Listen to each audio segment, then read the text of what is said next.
Good morning. Bright and early. Early bird gets the worm, as they say. We missed the worm because there was a boat that went through already. So I thought it was 7:30. I guess it was 7 o'clock. We were the earliest bird. We were the earliest bird.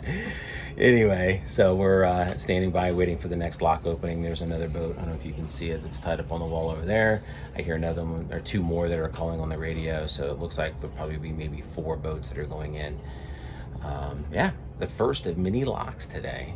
So yeah, always a trying day just from just the 2 locks that we've been through already. One super easy, the second one not so much, and we bumped a little bit, but no damage. But want to prevent that from happening as best we can. So yeah, a tense day for the deckhand. Very tense. Moving fenders back and forth, blinds, all 9 yards. But we'll make it. We'll do good. I'm not worried. It's just a matter of getting in there and getting started. So I'm anxious to get started. So good day. We'll film as much as we can as we go through. Kind of tough to film as we're just so crazy busy focused on what we need to be focused on at that moment in time.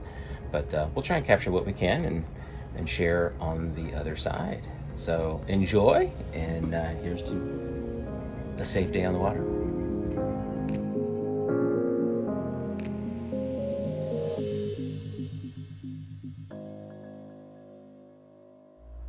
So as we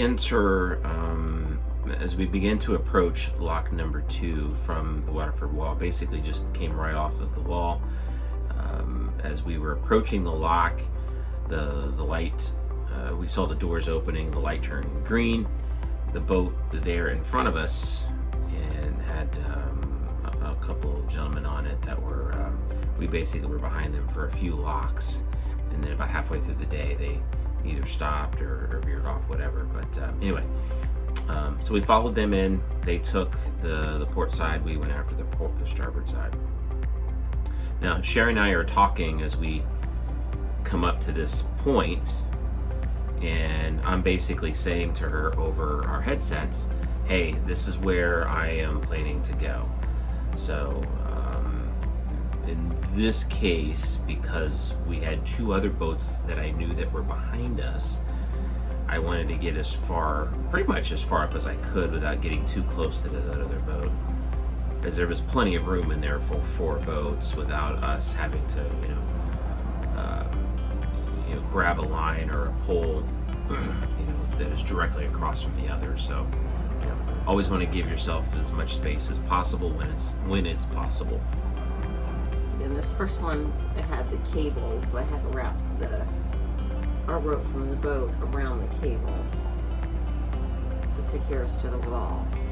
Yeah, so there was no pole, there was no didn't even see a weighted line in this one. Wait a minute, there they are. Yeah, there's a few. They had weighted lines. There's a few weighted lines here, but we didn't use that. I think you found the cable, wrapping around the cable, really the easiest.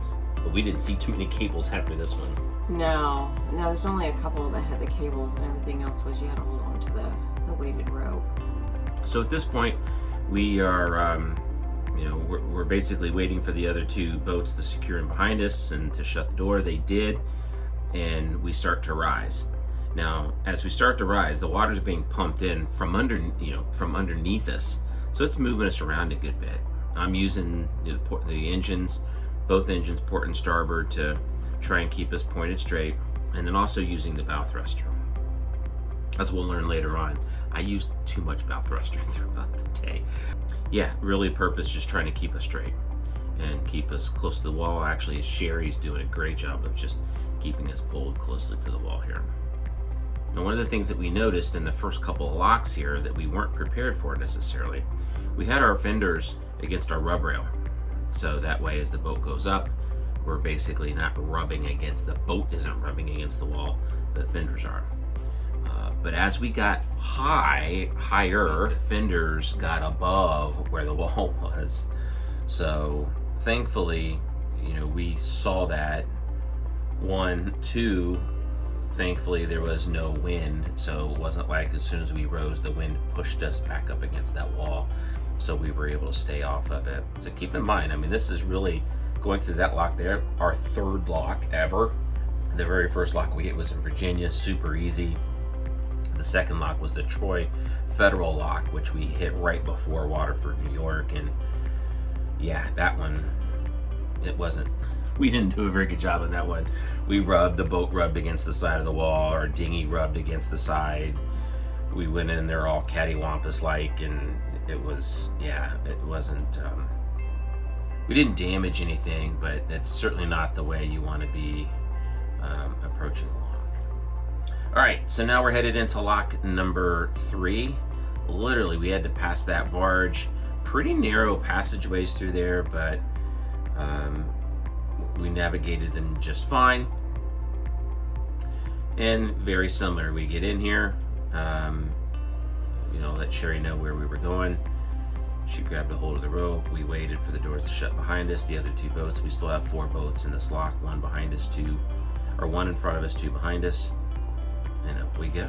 One of the things you might notice here too, we saw it in the last one, you'll see the lock master. He walks around and has a quick conversation with each of us on each of the boats, and he was basically asking us for our boat name, the length of our boat, and then our registration number. So if it was a state registration number, you'd tell them the state and the registration number, or if, like in our case, we have a Coast Guard registration number. We just basically shared our Coast Guard registration number. I guess it's just one of the ways that the lock masters keep track of how many vessels go through their locks each day. And were they asking, I can't remember, were they asking us at this point, obviously we're planning on going to the next lock, but I guess there's places where you can pull over and tie off. So yeah, they didn't ask us through this initial flight, but afterwards they did. Okay. Yeah, because these were the like first boom, boom, 4 or boom. 5, these first 5 locks are so close together. You're going boom, boom, boom. Yeah. So here we're going into lock number 4. Basically the same thing. Although this one looks a little bit bigger, a little taller. I don't necessarily think it is, but it just kind of felt like it as you were coming in. I mean, it does look a little taller. Looks like we're sitting lower to the. How we doing, Chair? Okay. You can see how she's. I remember the gloves. First She couple remembered the locks I gloves. didn't have gloves on, and the walls weren't that bad, but as we got into the locks more and more, it was like the walls got nasty, Slimy. Yeah. slimy, nasty. Oh, And the weighted lines get real slimy too. oh yeah. So yeah, it was a good idea to put the gloves on. So I start looking at the signs there. You can see the sign on the left-hand side or port side on the lock, and that's got great information on it. It says how far up the lock goes, what the level of rise or drop is, depending on which way you're going.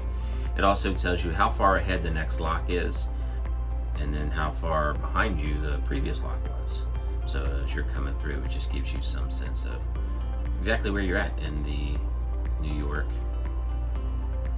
Canal waterway system locks. It was a very hot day, Not a lot of wind because we're inside these locks, so it was hot. and there wasn't a lot of, especially as you're in the lock and it gets real steamy.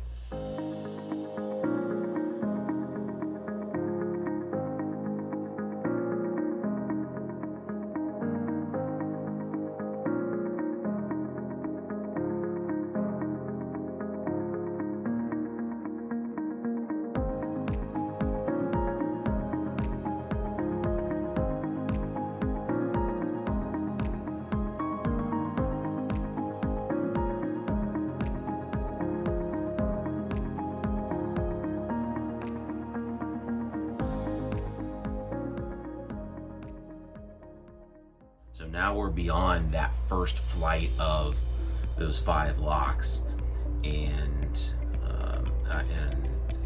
some of in our previous video you saw why we had to go through that flight of locks and the dam there. But yeah, so as we started getting through, we had more space in between these locks too. Sometimes we would go 2, 3, 4, sometimes even 6 miles in between each of the locks. Now at this point, we have kind of switched up positions a little bit.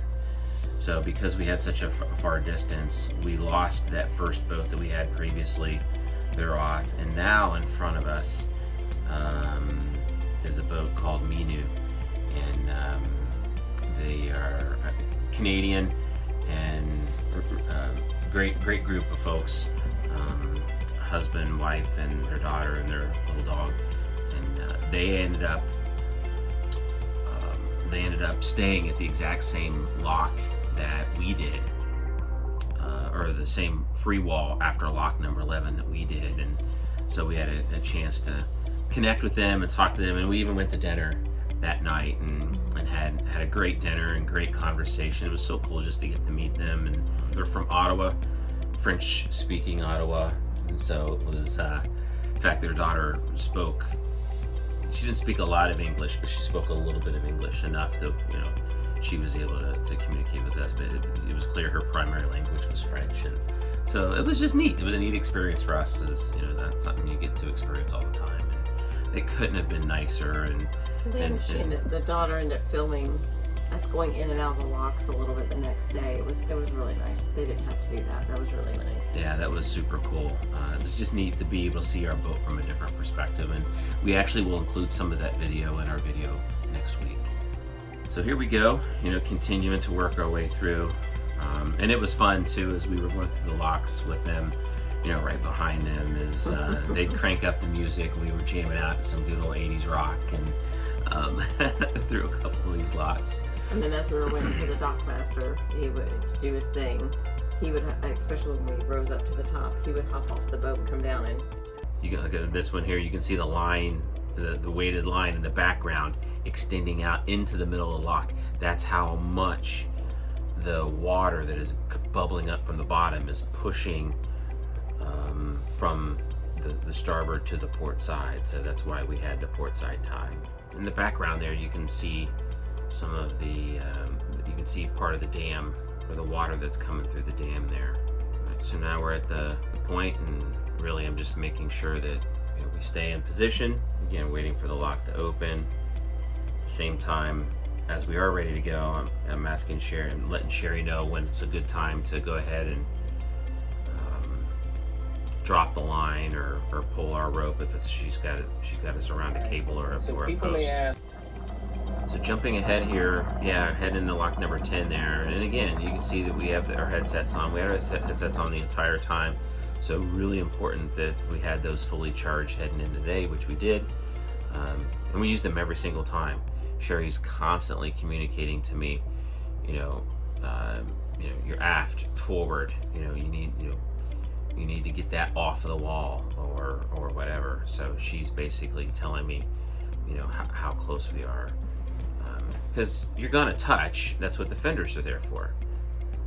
But at the same time, you don't want the boat to be forced up against it and rubbing so hard that the fenders never have a chance to bump off the wall and reset and so forth. But yeah, constantly communicating. Occasionally I feel like we're in a good stable spot. I keep the engines in neutral when I get a chance to kind of peek over the side myself. And one of the last thing there, though, that you'll see that I did coming out of lock number 10, and it doesn't look like we have any video of the lock number 11, but you saw me wave to the lock master, and it always, we just thought it was important to always, give a shout out to the lock masters out there that are helping all of the boaters through. Many of us going through these locks for the very first time, and so their guidance was very helpful. As Sherry mentioned a little bit ago, a lot of them would ask us, hey, are you planning to go through the next lock? And they will call ahead. That way the next lock master would know that we were coming and have the lock ready for us when we got there, so that there was little to no wait. And thankfully, of all the locks that we went through, we went through 25 locks, something to that effect. It was a lot of locks. We didn't do a ton of waiting. So part of that's calling ahead.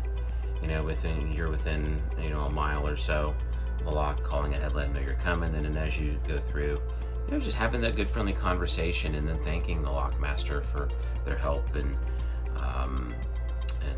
letting them know as boaters, we appreciate them, and then the help that they give us. So, all right. So people may ask, why do you sell your house? Why do you sell most of your possessions to go do this great American Loop thing? This view is one of the many reasons we do it. And it's just incredible. I mean, where else do you see this? And it's pretty awesome. So check it out. Sunset going down. We're in Amsterdam, New York. The reflection off of the Mohawk River is just incredible. I've been to Mirror Lake in the state of Washington and Mount Rainier. That's so gorgeous and pretty. I tell you, this ranks right up there. So pretty cool. All in all, pretty successful. While it was successful, we did learn a lot too, and things that helped us get better in the locks post this one day of just nothing but locks all day long. So we did get better, and we also we bought, and you'll see in future videos, we bought some more fenders and they helped us big time. It made it a lot easier. Did you explain why we put some high and some low? Oh yeah, and we did. And we also made some adjustments, put some high and put some low, so that way we had some for the wall, and then as we rose up above, once the rub rail got above the top of the lock, there was nothing there to protect us, so we had to make sure that we had some fenders high and some fenders low. So anyway, we had fenders high and low for both options, for the wall and for when we got high above the wall, and then we needed fenders to protect the boat, the lower part of the boat. And then we bought the big balls so that that way they kind of make the boat stick out a little bit more from the wall, so that to protect our dinghy that was on top, because it hangs over just enough that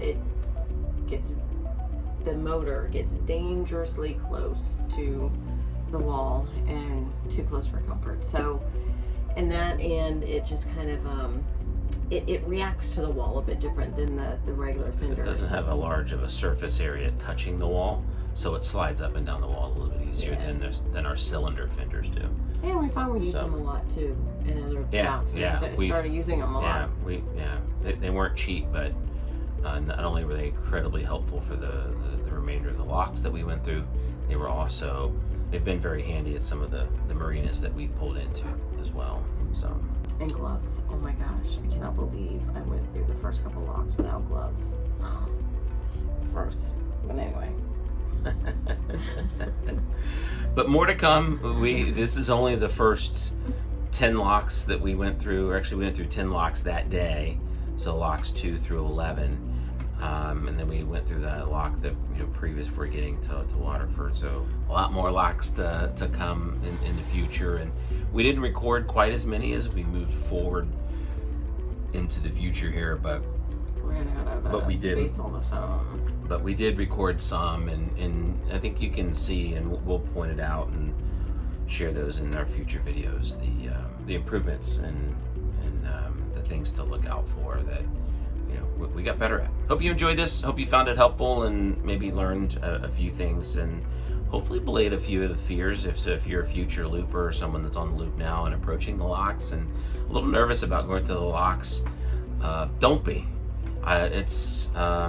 You certainly have to be prepared, but they aren't as intimidating as they seem prior to going. No, and I heard a couple of people calling and say it's our first time going through a lock, and they were so nice. They would walk the person through it, so that was nice. We just kind of we watched other videos to figure out what to do and kind of followed along what other people did. So we learned something each time we went through the first couple and put all of that together, and the rest of them after that went much smoother. So, and most of those things which we kind of already shared. So anyway, hope this is helpful, and thanks for following along.